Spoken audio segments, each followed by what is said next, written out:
Niin, moikka! Tänään mä esittelen teille mun sähköpakettiauton E5. Tänään pistetään se ihan tosi toimiin, kun lähdetään hakemaan tuota nojatuolia tuolta kaupasta.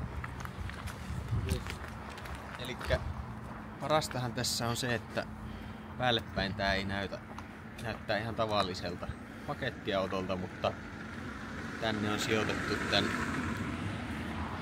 lattian alle on laitettu akusto ja sitten tuolla konepellin alla on laitettu sähkömoottori, 85 kilowattinen sähkömoottori ja akkua tossa on 41 brutto ja 35 käytettävissä oleva.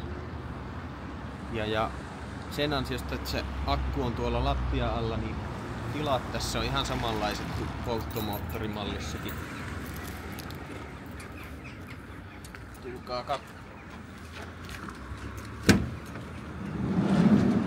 Siellä on nyt vähän romuja, mutta joo, tilat tässä on ihan vastaavat kuin dieselversiossakin, ja tää nyt on se keskipitkä korimalli ja tässä on nyt vaan yksi sivuovi ja sitten tuolla takana on aukeavat pari ovet. Mut joo.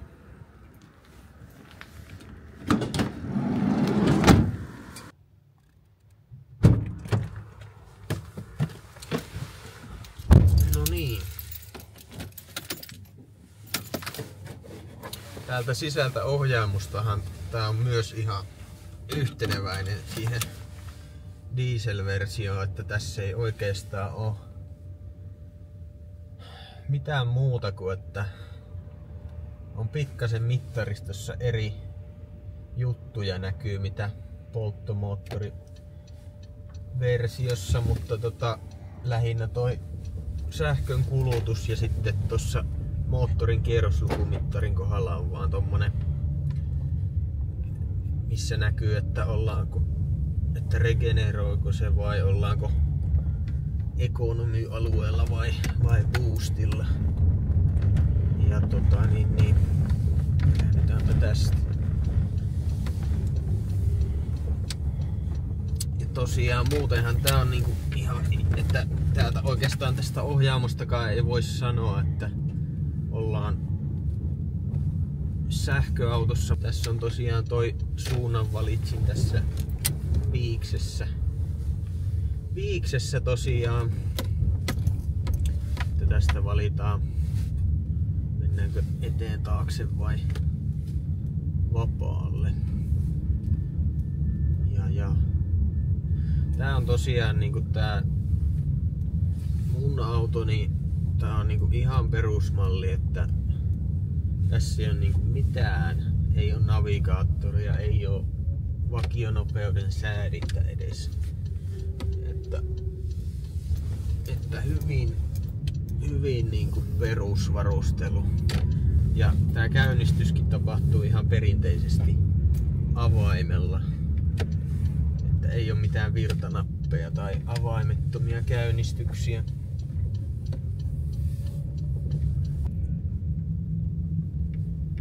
Mennään nyt testaamaan tätä tavaratilaa, että mahtuuko tänne oikea nojatuoli vai ei.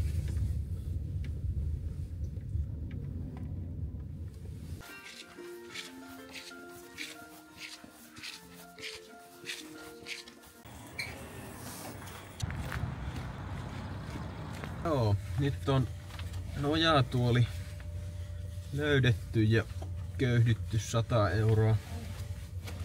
Mutta onneksi tällä ajaessa ei pääse köyhtymään, koska vaikka tää kuluttaakin 30 kilowattia satasella, niin dieselpakuun verrattuna tämän käyttökulut on kyllä murto-osa siitä. Mut joo, yksi asia mikä on ehkä vaan tälle autoyksilölle ominaista, niin on tää peruutusääni, jonka haluaisin kyllä saada kytkettyä pois, mutta en tiedä mistä se lähtee. kuten saatatte kuulla, niin tässä on todella nolo tämmönen peruutusääni. Mutta ehkä tän kanssa elää, jos kestää huomion parkkipaikalla tai missä tahansa muualla, missä peruuttaa. Mut joo,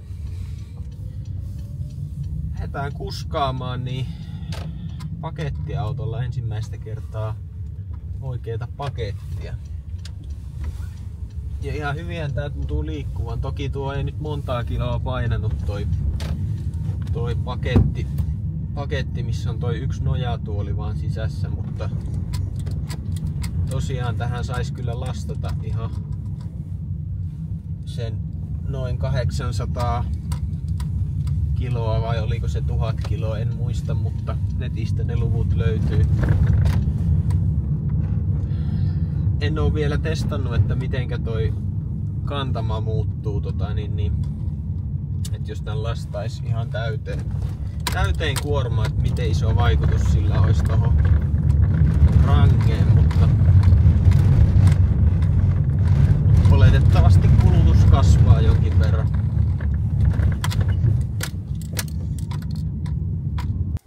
Voisin tosiaan vielä kertoa tästä episodista, että mä tosiaan viime vuoden puolella tän ostin ja hyvin pian sen jälkeen tässä alkoi kuulua sellaista epämääräistä niin kuin laakerivian ääntä. Ja no huollossa selvisi sitten, että tässä on moottorilaakeri jollain lailla kulunut kautta rikki, että se pitää sellaista ääntä.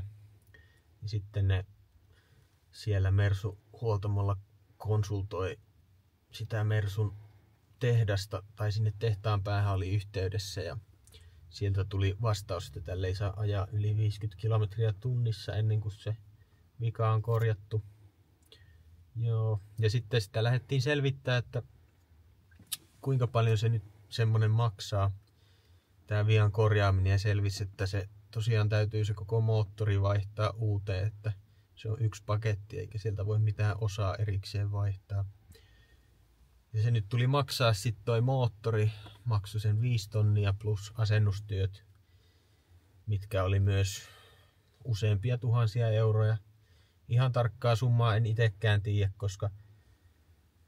koska suurimman osan näistä kuluista korvasi se autoliike, tai maksoi se autoliike, mistä tän ostin, että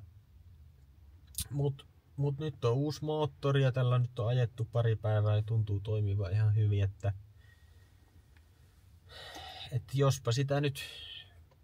jospa tää nyt tästä lähtisi, että tosiaan en tiedä, että onko se sitten tyyppivika näissä vai mitä, että mä oon ainakin kuullut, että niissä alkupään mersuissa ihan ensimmäisissä sähkömersuissa olisi niinku jotain moottorilaakerivikaa ehkä jostain ulkomaisista Facebook-ryhmistä on lukenut, mutta tää on siis ihan, ei ole mitään varmaa tietoa. Muutenkin tää on ehkä vähän siitä huono automalli, vaikka muuten tykkään tästä, mutta tää on niin marginaalinen tuote, että tästä on tosi vähän kokemusta tuolla korjaamoilla tai missään netin keskustelupalstoilla. Ainakaan suomeksi. Ja tuossa Jyväskylänkin Veholla, missä tämä moottori vaihdettiin, niin he kertoi, että tämä oli nyt ihan ensimmäinen laatua heillekin, että eivät ole vielä koskaan näin mittavaa remonttia tehneet niin kuin sähköautoa ylipäätään. Ajotuntumahan tässä on ihan hyvä ja itellä nyt ei hirveästi ole pakettiautoista kokemusta, mutta tosi semmonen niinku henkilöautomainen on tällä ajaa, että ainut mikä nyt ehkä vähän harmittaa, niin on tuossa tietyllä kierrosalueella toi sähkömoottori pitää tommoista pientä ininää, mut muuten tää on tosi hiljainen kyllä.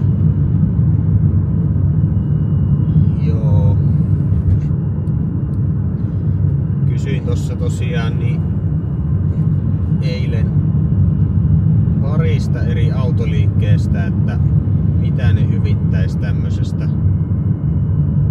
tämmöisestä sähkövitosta, missä on tuo sähkömoottori vaihdettu. Niin kummastakin oli vastaus, että ei he huoli tätä autoa ollenkaan, että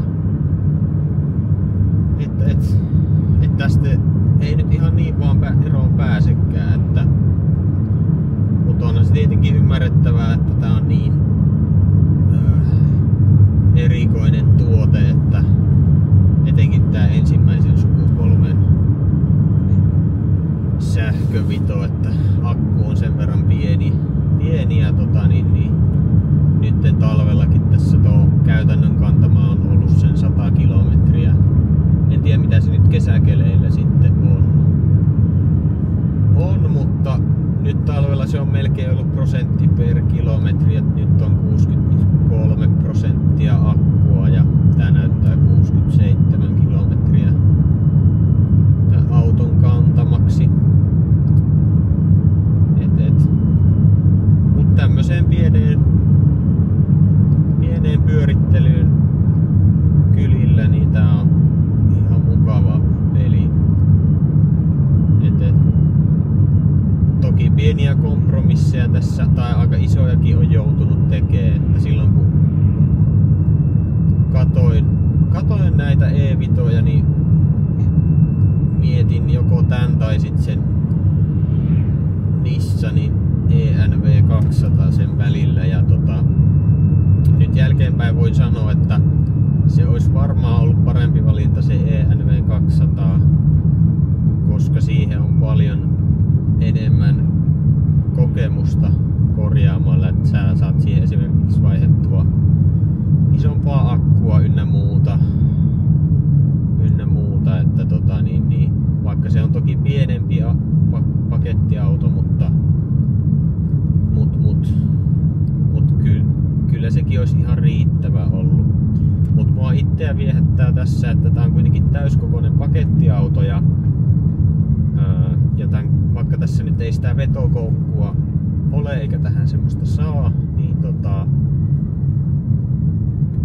tossa oli se, tähän saa kuormaa kuitenkin ottaa muistaakseni, onko se 800 kiloa tai 1000 kiloa, että ihan riittävästi, että mahtuu vaikka isompikin pellettisäkki kyytiin tai mitä nyt haluu kuskata tuolla tavaratilassa. Että joo.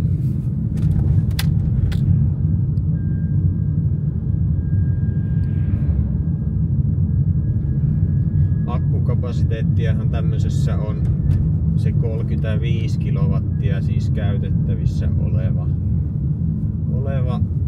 ja sitten se bruttokapasiteetti on 41 kilowattia, ja tää on vähän sillä alkeellinen niin kuin sähköauto, että tässä ei esimerkiksi pysty ollenkaan asettaa minkäänlaista latausrajaa tolle akulle. Että se lataa aina 100%, ellei sä manuaalisesti käy ottamassa sitä johtoa irti, että sovelluksestakaan sitä ei voi ohjata sitä latausta sen kummemmin kuin vaan seurata, että miten se etenee. Mutta toisaalta tämmöiseen niin kuin työkäyttöön ja näin poispäin, niin ei tän tarvi kovin erikoinen olla, että tämähän on vähän niin kuin työkalu ja siihen tarkoitettu.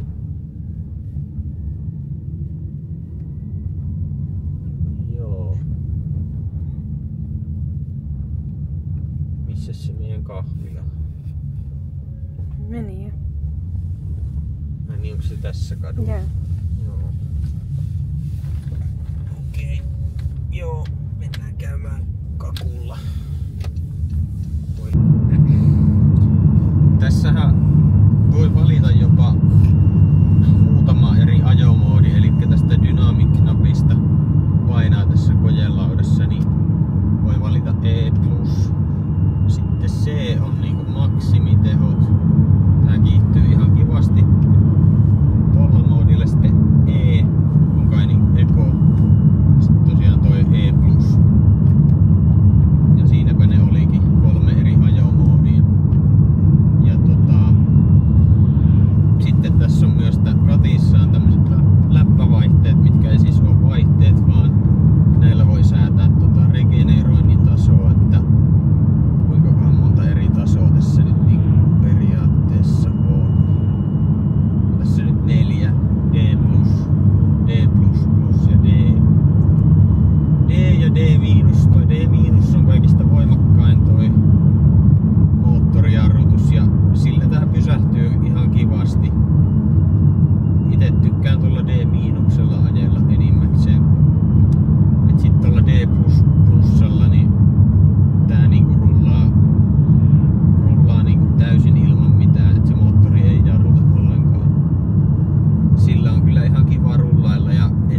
tämän päivän aikana tuossa kylillä ja nyt on 55% akkua. Että muutama 10 kilsaa on tullut ajettua tänään. Että tämmöiseen tää on niinku ihan loistava peli, mutta mihinkään pidemmälle yli 100 kilsan matkalle en voi kyllä suositella tätä autoa. Kurkataanpas vielä tonne konepeli alle, mitä tää E-Vito on syönyt. Avataan täältä tää tuulihaka toiseen suuntaan.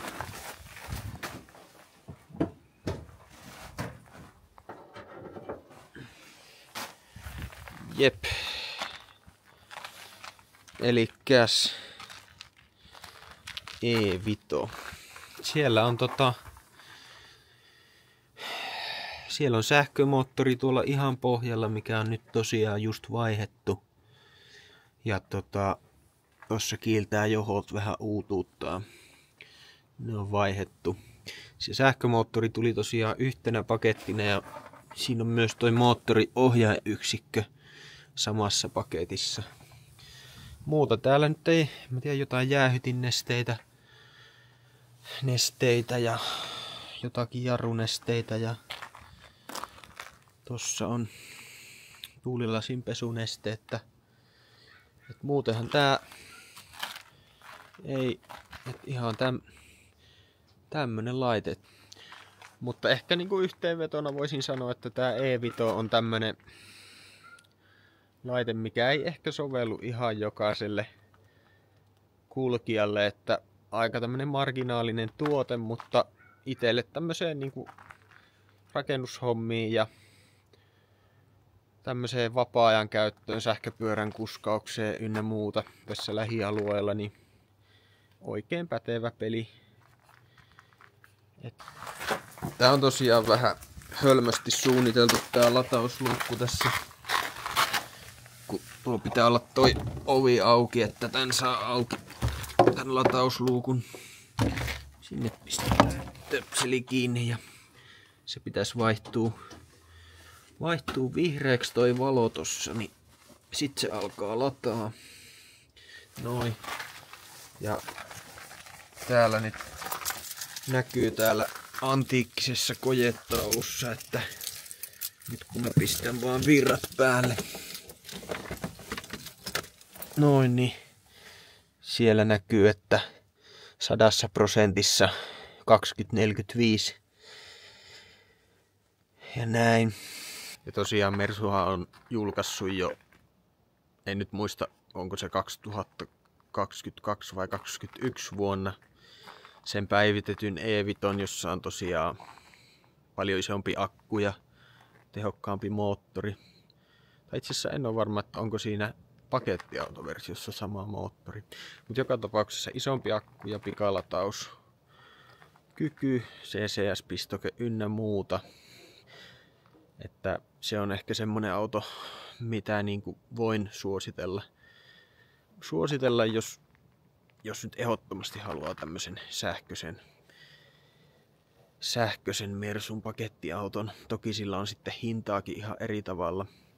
Tämähän maksoi mulle silloin viime lokakuussa, kun tän ostin, niin semmonen 18 000 euroa. Ja en tiedä, saako tästä enää tänä päivänä sitä hintaa. Mutta itse on tullut siihen tulokseen, että täytyy varmaan ajaa tää loppuun asti. Että käyttöarvohan tässä on suurin. Että arvohan näissä laskee aika rajusti näissä autoissa. Ei mitään. Ei mitään, mä lähden nyt kasaamaan nojatuolia.